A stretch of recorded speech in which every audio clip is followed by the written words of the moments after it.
굿모닝, 좋은 아침입니다. 오늘은 10월 10일 화요일입니다. 오늘도 말씀과 함께 새로운 한 날을 시작하시는 여러분들의 삶 가운데 넘치는 하나님의 은혜와 평강이 함께 하시길 기도하겠습니다. 오늘 여러분들께서 읽으신 본문 말씀은 잠언 6장 1절부터 19절까지의 말씀입니다. 잠언 6장 1절부터 19절까지의 말씀. 잠언 6장 1절부터 19절까지의 말씀에는 지혜롭지 못한 인간의 모습들, 여러 모습들이 소개가 됩니다. 가장 먼저 소개가 되는 모습은 1절부터 5절에 나오는 빚보증과 관련이 있는 그러한 모습입니다. 1절 말씀, 내 아들아, 내가 만일 이웃을 위하여 담보하며 타인을 위하여 보증하였으면 내 입의 말로 내가 얽혔으며 내 입의 말로 인하여 잡히게 되었느니라. 3절, 내 아들아, 내가 내 이웃의 손에 빠졌은즉 이같이 하라. 너는 곧 가서 겸손히 내 이웃에게 간구하여 스스로 구원하되. 자, 이웃을 위해 담보물을 잡고 보증을 섰는데요, 이유도 없이 갚지 않다거나 아니면 작정을 하고 도망치는 경우, 아니면 아예 처음부터 사기를 칠 목적으로 그 좋은 마음을 가지고 있는 우리를 속여서 보증을 서달라고 할 수도 있는 거잖아요. 이런 경우에는 우리가 걸려든 경우이니 빨리 그 사람을 찾아가서, 내 이웃을 찾아가서 겸손히 그 보증을 철회해달라라고 부탁하라는 거예요. 그러니까 오늘 본문 말씀 잠언 6장의 기자는 이런 경우 보증선 사람의 실수를 간과해서는 안 된다라는 거죠. 그러니까 다시 말하면 그 이웃이 죄가 없다라는 게 아니에요. 그 이웃이 죄악을 범한 게 맞아요. 그런데 그런 사람의 말을 검증하지 않고 또 아무런 판단의 깊이 없이 빚 보증을 선 것은 우리의 잘못이기도 하기 때문에 찾아가서 겸손히 보증을 철회해달라고 부탁하라라는 것입니다. 여러분, 우리가 좀 상식적으로 생각해 보면 이해가 안 될 수도 있어요.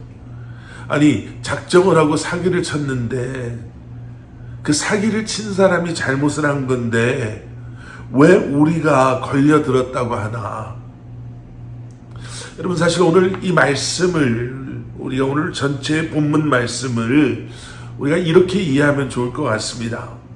여러 가지 죄를 지은 사람에 대한 말씀을 이제 이어가는데요, 뒤로 가면 갈수록 그 죄의 질, 악함의 강도가 점점 세집니다.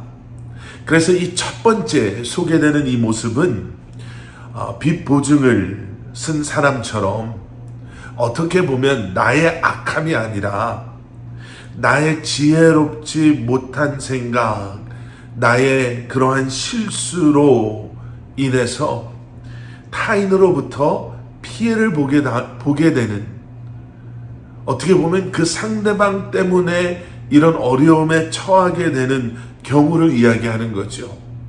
그러니까 나의 잘못이 아니지만 그렇기 때문에 이 잘못된 실수가 더 큰 죄악으로, 더 큰 문제로 번지기 전에 그 실수를, 나의 실수를 인정하고 겸손한 태도로 철회를 부탁하라, 바로잡기 위해서 애써라 라고 말하는 겁니다.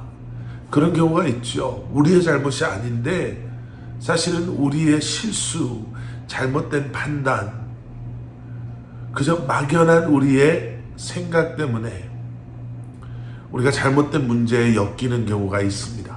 바로 그걸 이야기하고 있는 거죠. 지혜롭지 않으면. 그리고 두 번째는 6절에서 11절까지에 나오는 게으름에 대한 말씀입니다. 특별히 10절에서 우리가 잘 아는 이런 말씀이 있죠. 좀 더 자자, 좀 더 졸자, 손을 모으고 좀 더 누워 있자 하면, 혹시 매일 아침 우리의 모습 아닐까요? 근데 11절에 또 이렇게 계속해서 설명합니다. 내 빈궁이 강도같이 오며 내 곤핍이 군사같이 이르리라. 게으름이 얼마나 우리를 파괴할 수 있는가. 그 잠깐에 아무것도 아닌 것 같은 우리의 좀 더 자자, 좀 더 졸자, 나중에 하지 뭐 누군가는 하겠지 라는 이것이 얼마나 지혜롭지 못한 모습이요 생각이요 행동인가를 말하고 있는 거죠. 그렇게 게으름은 우리를 망가뜨리고 우리를 해하며 우리를 괴롭히고 지금뿐만 아니라 우리의 미래마저도 무너뜨려버리는 그런 죄악이다 라고 말씀하고 있는 것이죠. 처음과 어떻게 좀 달라졌는지가 보이시죠? 처음은 나의 의도함 없이 다른 사람의 악함으로 말미암아 내가 지혜롭게 생각하고 판단하고 고민하지 않았던 것이었다면, 이 게으름은 내가 적극적으로 나의 어리석음을, 악함을, 게으름을 쫓아가는 거예요. 그리고 세 번째 12절에 가서 보시면 불량하고 악한 자가 이제 등장합니다. 한마디로 말썽을 일으키는 사람이에요. 그리고 그런 그들은 의인에게 직접적인 피해를 끼치는 사람들입니다.